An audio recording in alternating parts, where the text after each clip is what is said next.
Welcome back to episode 4, season 2 of the Learning Curve Podcast at ECSD. We're excited to have you again with us today. Our featured guest today is Ken O'Connor. He is an education consultant renowned for his expertise in student achievement communication, specifically grading and reporting. Ken has crafted influential grading guidelines, refining them over the years, and is widely acknowledged as a leading expert in effective assessment, grading, and reporting practices. Before we begin, let's pause for a prayer. In the name of the Father, the Son, and the Holy Spirit. Dear God, we seek your wisdom and guidance. Grant us the insight to prioritize the humanity of our students over their grades, fostering an environment where each student feels valued. May the words in this podcast inspire fellow educators, and may we approach our classrooms with empathy and understanding. Bless us with patience and resilience on this journey of nurturing positive learning environments. In the spirit of growth and learning, we offer this prayer. Amen. In the name of the Father, the Son, and the Holy Spirit.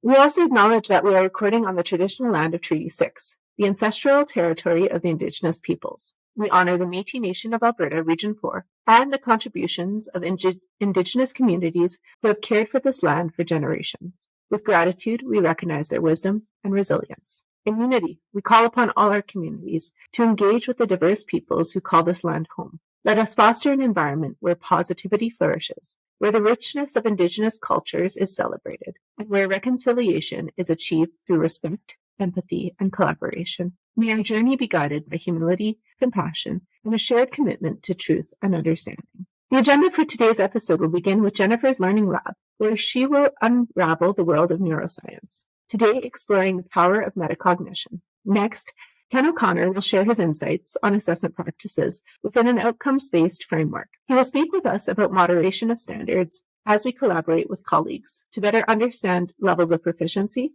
and curriculum outcomes. In the Mindset Matters segment, Tracy will lead us through some thoughts on goal setting with students to bring them into the assessment process. And lastly, Allison will guide us through an exploration of the book, The Art of Coaching by Elena Aguilar, so that we may consider how we can best support all educators in their work.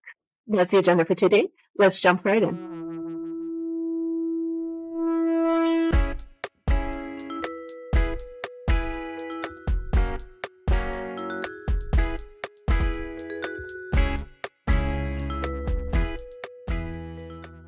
The Learning Lab, where we decode the brain's secrets of learning. I'm your host, Jennifer, ready to take you on a synaptic saunter into the incredible world of metacognition. Metacognition, a term derived from the Greek roots meta, meaning beyond, and cognition, meaning thinking, refers to our ability to think about our thinking. It involves understanding how we learn, monitoring our learning progress, and evaluating our strategies for optimal learning outcomes. Why is metacognition so important to the educational landscape? Well, the neuroscience behind metacognition provides valuable insights. Research has shown that teaching students metacognitive skills can have a profound impact on their learning journey. By developing metacognitive awareness, students gain control over their own learning processes and become active participants in their educational experience. So how can educators foster metacognitive skills in the classroom? It starts with teaching students strategies for planning,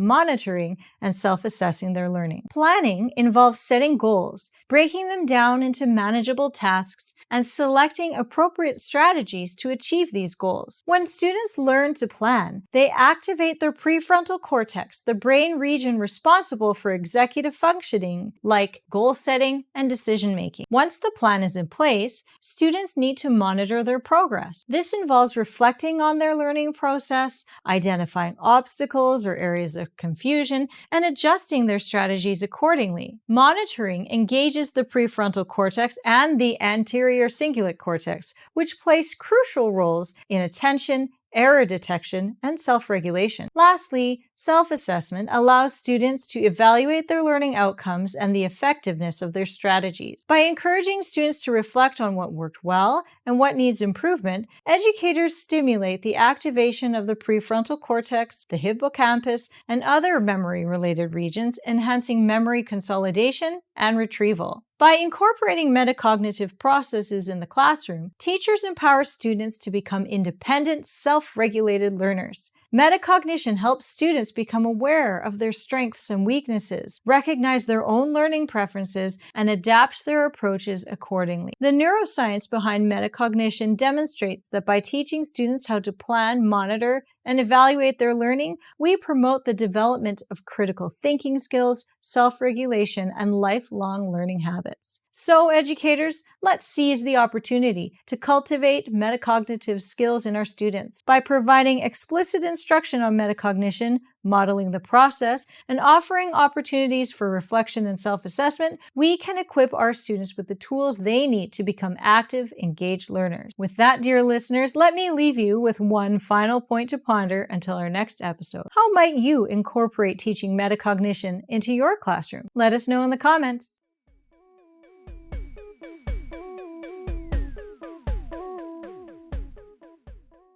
Welcome, everyone, to another episode of The Learning Curve. Today, our guest is Ken O'Connor. He is an independent consultant who specializes in grading and reporting.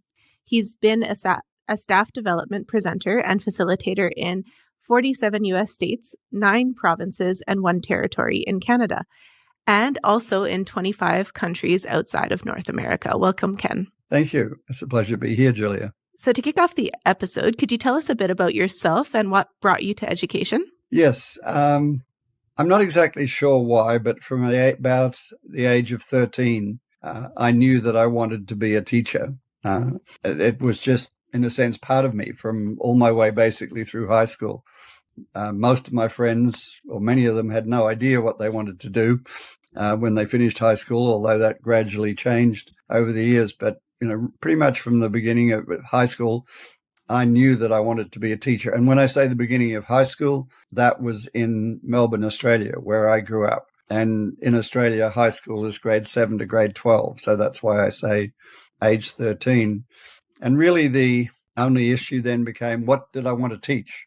And I had to, my 2 loves were physical education, because I'm a sports fanatic. I played, several sports each year, and I was really much inspired to love geography by one of the geography teachers in the high school I went to. So when it came time to go to university, I had to make a choice. And at that time at the University of Melbourne, Phys Ed was a 2-year diploma course. So you had the advantage that you were out teaching, earning money fairly quickly, but you were very limited in where you could go in the system. And what most of the phys ed teachers did was then complete a arts degree or a science degree while they were teaching. And that seemed way too much like hard work to me.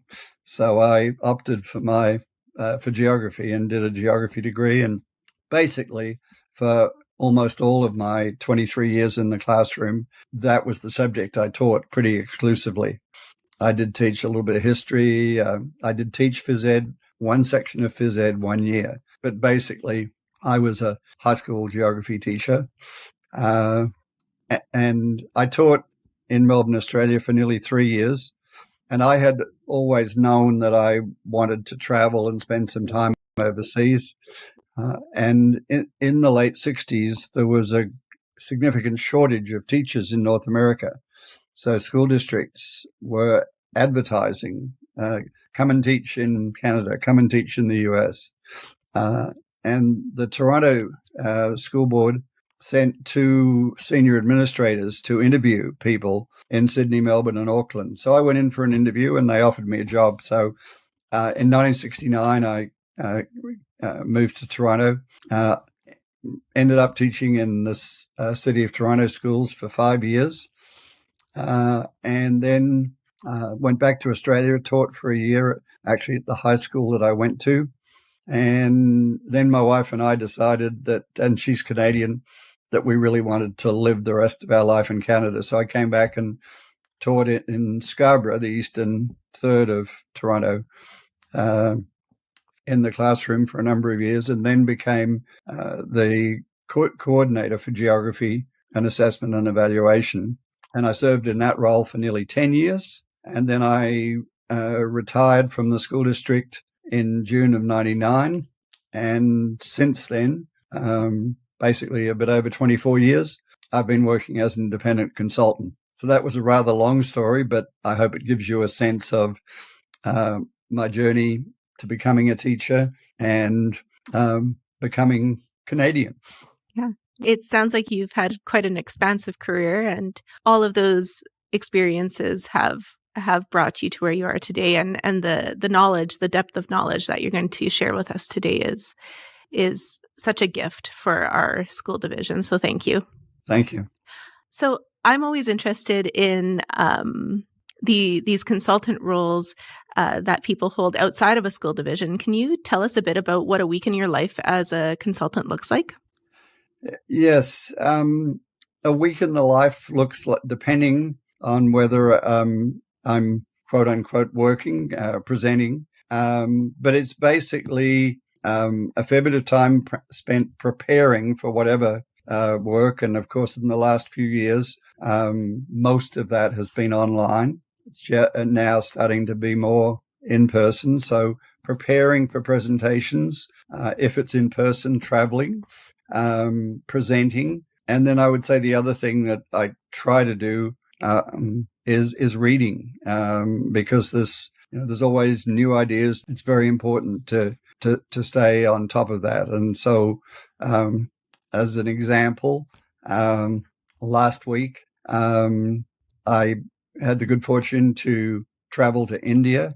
So left on a Tuesday night, arrived Thursday in Bangalore. Spent a little bit of time at the school that I was visiting on Thursday and Friday, and then Saturday and Sunday was a weekend workshop for teachers in that school, and some people came in from another part of India.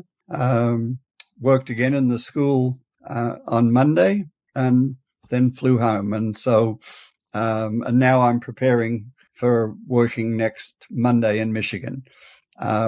Struggling a little bit with jet lag. And I mean, obviously, I don't travel internationally every week, but that's just an example of what's happened and will happen over about a 10-day period. But then there can be, long periods where there's no actual presenting. It's just preparing and reading, basically. Did that give you a sense of one's life, or what one's life can be? Yes, it did.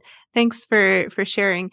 With having just been in India, and I imagine other countries over the past couple of years, what are you noticing as general themes in assessment practice that teachers and schools across the world are experiencing right now? I think there's an increasing emphasis, which I'm very pleased to see, on assessment and assessment literacy, the recognition that teachers can't just sort of do assessment off the top of their head, that you have to know what you're doing. And sadly, in a lot of cases, teacher preparation doesn't provide a lot on assessment. So a lot of it has to be professional development. And I think the sort of maybe the main theme that I'm seeing is the recognition that what makes a difference for student learning is feedback. And that there's a real emphasis on that we have to provide students with feedback. We have to make sure that that is actionable feedback. It's feedback that's useful for students. So I think maybe one way of summing that up is there's an increasing recognition that when we're doing assessment, we need to focus on words, not symbols. It's the words that are useful. It's words that make a difference when we're helping students to understand better, to learn more deeply. Okay? Yeah, that's similar to the initiatives in Edmonton Catholic schools, especially with new curriculum implementation. So a little bit of history over the past 10 years in Edmonton Catholic schools, we've been shifting towards outcomes-based assessment, or as internationally it would be called standards-based assessment. And in our previous curriculum, we had general outcomes, general standards, and specific standards, and there was so many of them. Some of our curriculum having more than 300 in one go to assess. But new curriculum has aligned with standards-based practices. And in kindergarten to grade 6, our new curriculum, we're seeing a reduction of the learning outcomes. There's about 8 to 10 to cover in the year or to go over in the year. And they're not summative until the end of the year. So we're really giving that opportunity for students to show what they know, understand, and can do in relation to the outcome, and spending that time in formative assessment and feedback. So for our teachers, we would like to talk about the concept of moderation and how it can support new curriculum implementation. Could you speak to what you understand moderation to be? What I understand moderation to be is, in the simplest way of putting it, is teachers doing shared marking of samples of student assessment evidence. Maybe, in groups of, I don't think it works probably in groups of more than 6, but maybe less. Here's Billy's essay, here's Jane's essay. How would you score the outcomes? Or let's say there were 4 outcomes, and then talk about it to get a shared understanding. So if we're working with 4 levels, with proficiency being the key level, what we particularly have to develop is a really consistent sense of what proficiency is in grade 3 writing, or grade 2 some standard in math, and so that over time we will get consistency. Initially, I think what we're aiming for is consistency across a school, and once we've done a lot of moderation at the school level, then I think we can broaden it out to being ideally eventually across the district. Yeah, thanks for that description of moderation. So we have a couple schools in our division right now who are looking to work in this world of moderation with their teachers. So they have established professional learning communities within their sites, and they're giving release time to their teachers to work in grade level partners. Could you walk us through the steps you would take if you were a principal implementing this initiative for the first time in your school? Well, I think you just described what is the first step, and that's that nasty little 4-letter word, time, because this is generally where the problem comes, and why moderation hasn't been used as much as it should be, because it takes time. And so I was very pleased to hear you say that, that's happening at least in a couple of your schools. So I think the first step is there has to be time, and it has to be enough time that teachers can really have a rich dialogue. So have the time, and then agree on what it is that you're going to moderate in that thing. So it, as I said, it might be a writing sample. I mean, focus on the grade level team or whatever it is. Focus on maybe 2 outcomes or standards in samples of student work, and decide what is proficient, how good is good enough. I mean, the basic issue here is that ultimately that's what assessment is about. Assessment is about how good is good enough and how we define it. And sadly, I think traditionally we've defined it in terms of either letters or ABCD or numbers, often percentages. And so what we need moderation, so the focus is on words to describe what proficient writing in grade 6 looks like. So it's, I mean, maybe you and I are looking at a writing sample, and we're focusing on one standard, and you look at the student writing sample and you think, oh, that's not really quite proficient. And I look at it and I think it's excelling. So we then have to say, you say why you think it's approaching proficiency.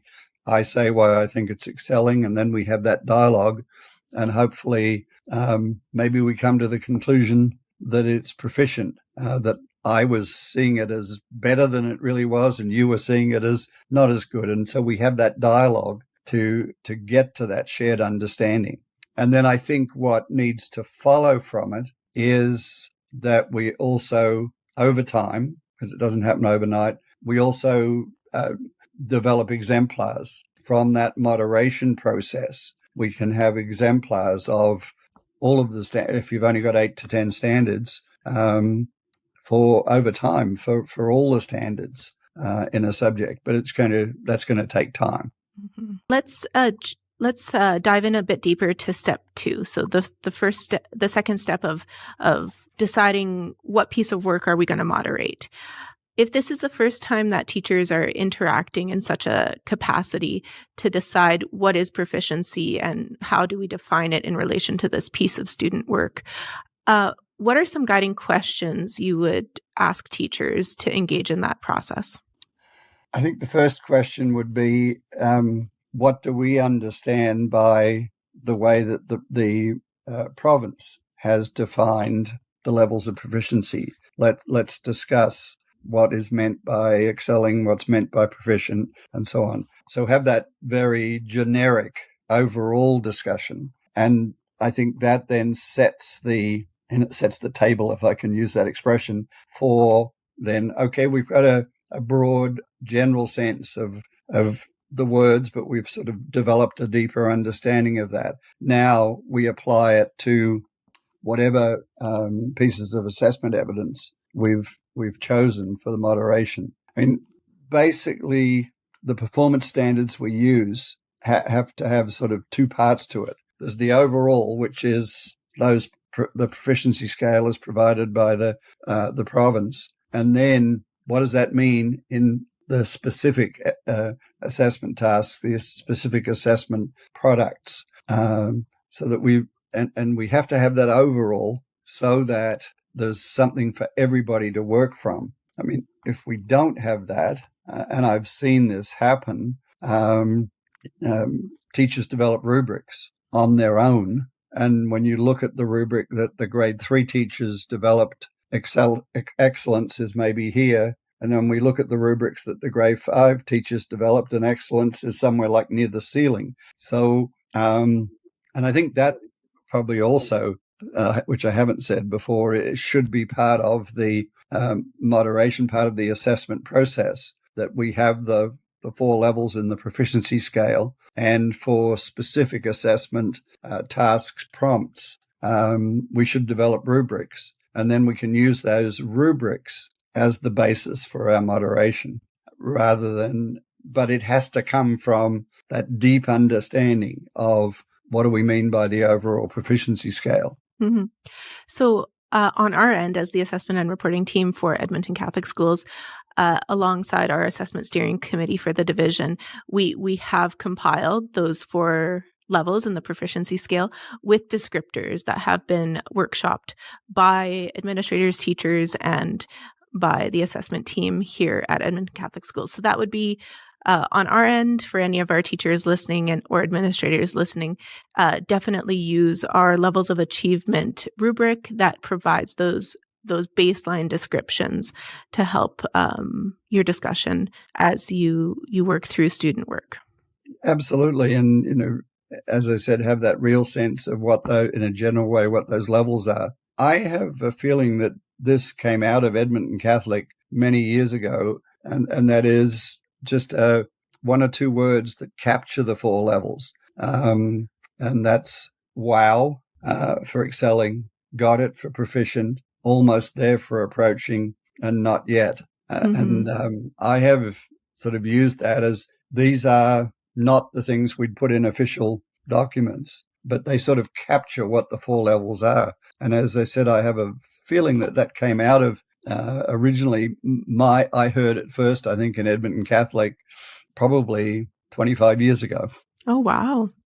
Yeah, this is my 2nd year in the role, so I'm not able to comment on who or where that came from, but I've heard it with some of our teachers as well. They've used language that's more friendly to students to help build that formative journey with them and work through those levels in the classroom.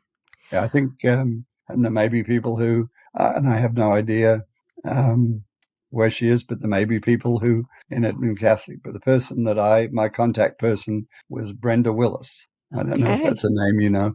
I'm not familiar, but I'm sure many of our listeners would know who she is. Mm-hmm. Yeah. Especially the people that have been around for quite a few years. Yes, exactly. So moderation, so one thing that we've been talking to teachers last year about is teacher clarity, establishing learning intentions and success criteria in relation to the learning outcomes that are broken down by the knowledge, understanding, and skills and procedures in the new curriculum. And that's been quite beneficial in first conceptualizing how we could design assessment tasks that respond to the essence of the learning outcome. How does moderation build on that and support more deeply understanding these learning outcomes? I think it comes from confidence that the judgments that each teacher is making are the most accurate judgments that they can make. I mean, one of the things that I think is critical is that teachers have to recognize, parents need to recognize, especially the age groups that if we're talking up to grade 6, that assessment is a subjective process, that all human judgment is subjective. It's based on craft knowledge, it's based on professionalism, but it is subjective judgment. I mean, you sometimes hear people saying that they're striving to be objective, and I think that's subjective objective is a false dichotomy. We need to recognize that it is we're making subjective judgments, but the key is we want to make them consistently. We want those judgments to be credible and defensible, and the best way to make them credible and defensible is through the process that we've just been talking about. It isn't just what Ken thinks or Julia thinks or whoever. It's a collective. And so we have greater confidence in the judgments we're making about the performance levels on those standards or outcomes. And I think that fits with some of the research that's been done, that the number one thing that parents want is consistency. And the only way we get consistency is when there's professional dialogue between teachers. Mm-hmm. Is there anything that you're working on currently that you would like to take time to promote, or some other areas of your work that teachers or administrators could check out to support them in their schools? Well, the main thing that I was going to mention was the 3rd edition of the Repair Kit, because it's relatively new. I think it ended up being a pretty good book. Each of the fixes has a description of the fixes, in a sense, a discussion of the fixes. And then there's an educator vignette where an educator, some Canadian, some American, some international, sort of tells their story about how they've implemented that fix. And then there are policy and procedure examples for each of the fixes. So I think the package is really useful, and it seems to be some agreement because the book's been selling very well, which is nice. Really flowing out of that, the other resource, that product, is one that just came out, and this is the Stagger Process Roadmap. It's published by the same publisher, First Educational Resources, that is out of Wisconsin. And most of the things like the Repair Kit are maybe 200, 300 pages, which is a lot. And I mean, you don't have to obviously read the whole book, but this is really the whole process in 6 pages. So it was a pleasure to work on this. These are sold in packages of 10, so they're really designed to be shared with teachers or with parents or whatever. So given that you said something that I'd like to promote, that is something that I would like to promote. Yeah, that sounds like a tool I would even be interested in using. Sometimes we get overwhelmed with information in education, and 6-pager seems like something manageable that we could access.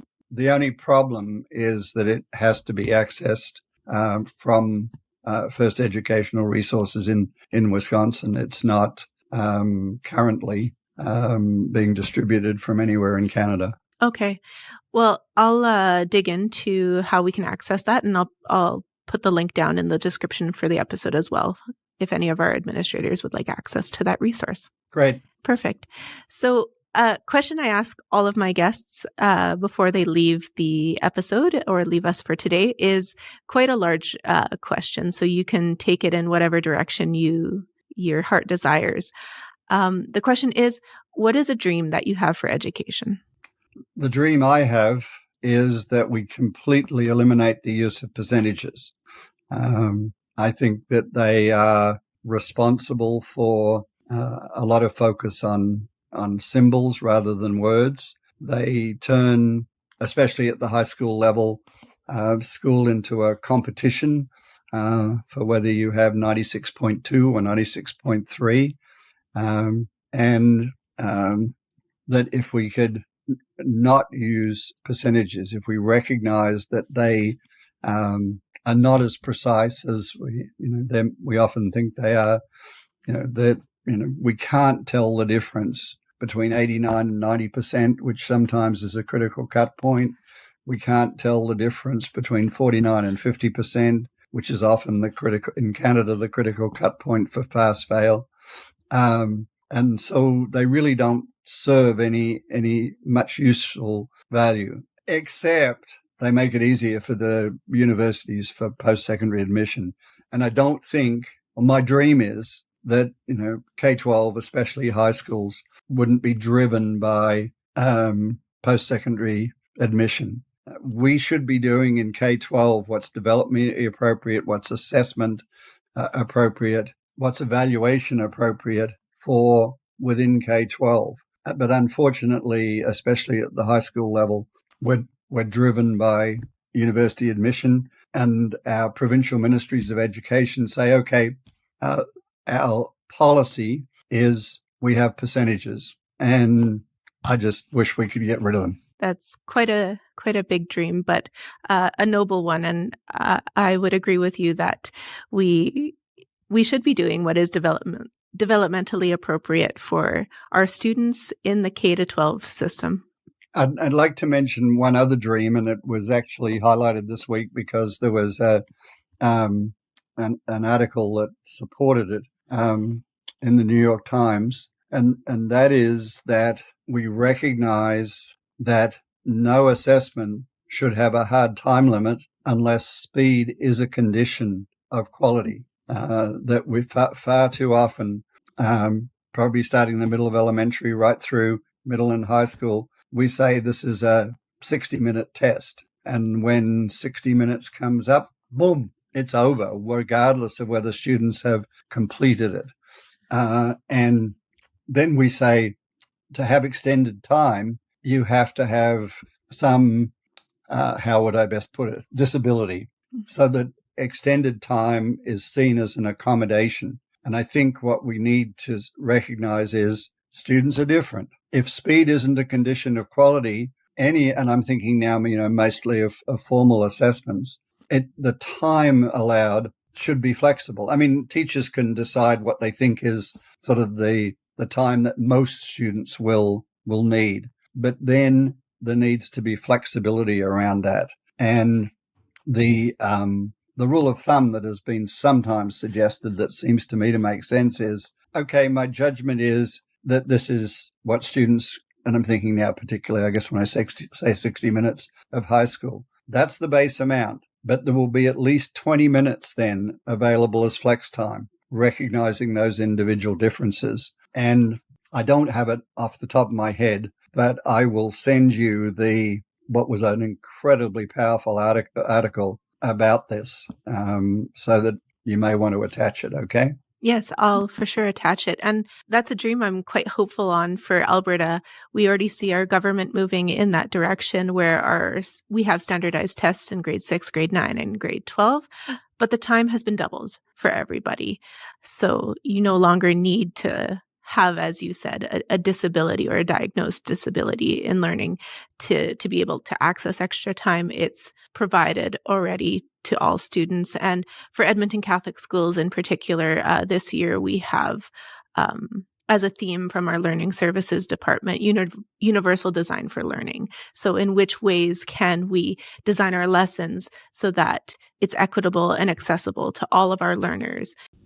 Well, I'm impressed and pleased to hear that you're using that UDL framework, because I think it is a very powerful way to develop really everything that we're doing. So it truly is for all students, recognizing those individual differences, being inclusive.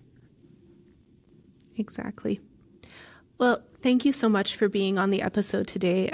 It was an enlightening and thought-provoking conversation with you. I really appreciate your time, Ken. Well, thank you, Julia.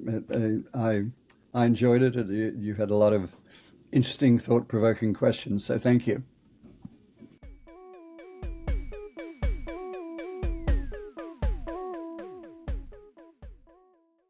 Goal setting is a powerful tool that can empower both teachers and students to achieve success. As teachers, it's crucial to set goals for ourselves as well as guide our students in setting their own goals. So where do we begin? Firstly, teachers should focus on setting specific, measurable, attainable, and relevant goals. For example, instead of saying, "I want to improve student performance," one might say, "I will focus on formative assessment practices in order to provide timely feedback to students to increase their math proficiency by the end of a unit of study." Setting clear and measurable goals helps us create a clear roadmap towards success. Modeling goal setting is equally as important. By sharing our goals and progress with our students, we demonstrate the value of having a growth mindset. When students witness their teachers working towards personal goals, it encourages them to set their own and strive for continuous improvement. Moreover, teachers can create a collaborative goal-setting environment in the classroom. This can be done through regular goal-setting discussions, where students have the opportunity to reflect on their progress and set new goals that focus on next steps from where a student is in relation to the learning target. Encourage students to choose goals that challenge them, but are still within their reach. By doing so, we foster a growth mindset, emphasizing that effort and perseverance leads to growth and achievement. Another crucial aspect of goal setting is providing students with actionable strategies to achieve their goals. As teachers, we can support students by breaking down their learning goals into smaller, manageable steps. This helps students see the path to success and builds their confidence along the way. By setting mini milestones and celebrating progress, we motivate students to stay committed to their goals. Lastly, it's essential to regularly revisit and assess goals. This allows teachers and students to track progress, identify areas that need adjustment, and celebrate successes. Reflecting on the journey towards achieving goals helps students develop self-awareness, resilience, and a sense of ownership. In conclusion, goal setting for teachers and students is a powerful tool for growth and achievement. By setting and modeling achievable goals, teachers not only lead by example, but also foster a growth mindset within their classroom. Remember to model goal setting, create a collaborative environment, provide actionable strategies, and regularly revisit and assess goals. Goal setting is a fundamental practice that empowers teachers and students alike. As educators, it's crucial for us to set clear and meaningful goals for ourselves and guide our As educators, it's crucial for us to set clear and meaningful goals for ourselves and guide our students in doing the same.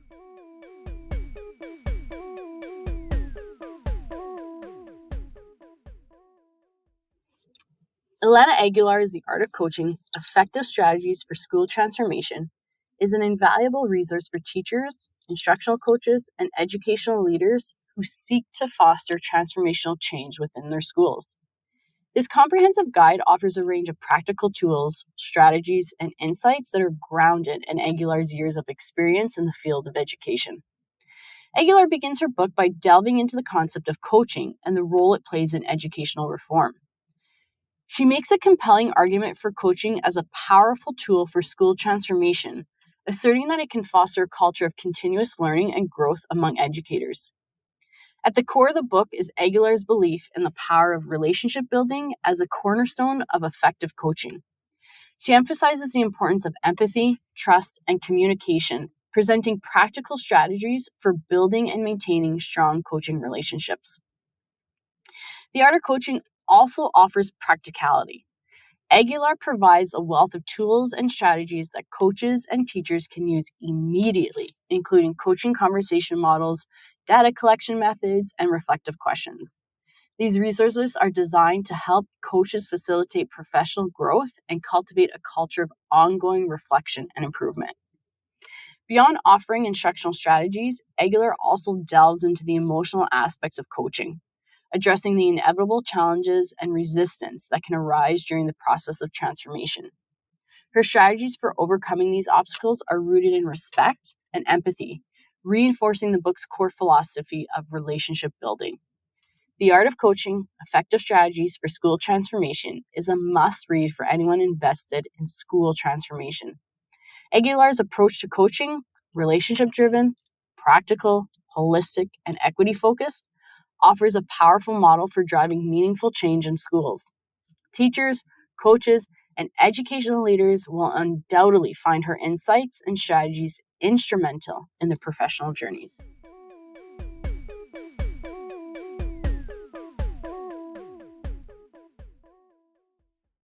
As we conclude today's podcast, we extend our deepest gratitude again to Ken O'Connor for his valuable insights, and also to you, our listeners. Please stay connected with us on Instagram at ECSD Learning and subscribe for updates on future episodes. We trust that today's episode has inspired you to connect with your colleagues in the practice of moderation of standards, and also engage your students in metacognition through goal setting. As you continue on your journey of growth, may you find fulfillment and meaningful connections. Thank you for being a part of the Learning Curve podcast.